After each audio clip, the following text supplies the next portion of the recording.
तो चलिए खबरों में आगे बढ़ते हैं। उत्तर प्रदेश के बाराबंकी से बात करते हैं, जहां बीजेपी सांसद उपेंद्र सिंह रावत ने 2024 का चुनाव लड़ने से इनकार कर दिया। एक कथित आपत्तिजनक वीडियो वायरल होने के बाद बीजेपी सांसद ने यह फैसला किया कि बीजेपी ने उन्हें इस बार भी बाराबंकी से टिकट दिया था, लेकिन रावत ने अपनी दावेदारी वापस ले ली।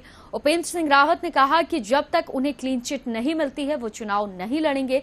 बीजेपी ने शनिवार को 195 कैंडिडेट्स की पहली लिस्ट जारी की थी, जिसमें प्रधानमंत्री नरेंद्र मोदी, गृह मंत्री अमित शाह, रक्षा मंत्री राजनाथ सिंह का नाम शामिल था। तो वहीं उपेंद्र सिंह रावत के बाराबंकी से दोबारा टिकट दिया गया था उनको।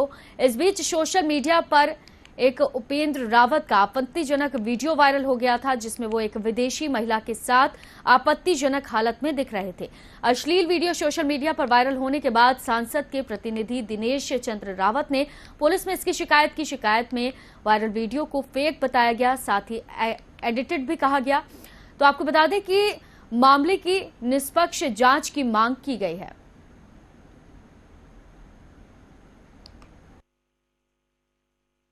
प्रमुख राजनीतिक विरोधियों के द्वारा मेरा एक एडिटेड वीडियो वायरल किया जा रहा है, जो मेरी छवि को धूमिल करने के लिए ऐसा किया गया है। ये वे लोग हैं जो राजनीति में बिल्कुल अलग थलग हो गए हैं, किनारे हो गए हैं। दोबारा मुझे टिकट मिलना उनको गंवारा नहीं था, इसलिए ये जो है एडिटेड वीडियो वायरल किया गया है। और ये AI तकनीक से डीप फेक तकनीक के द्वारा ये बनाया गया है। कभी किसी का पुराना वीडियो उस पर चेहरा मेरा लगाया गया है। ये AI तकनीक का कमाल है। मैंने इसके लिए FIR भी दर्ज करा दी है, जांच चल रही है। जिन लोगों ने ये घिनौना कृत्य किया है उनके खिलाफ कार्यवाही जरूर होगी।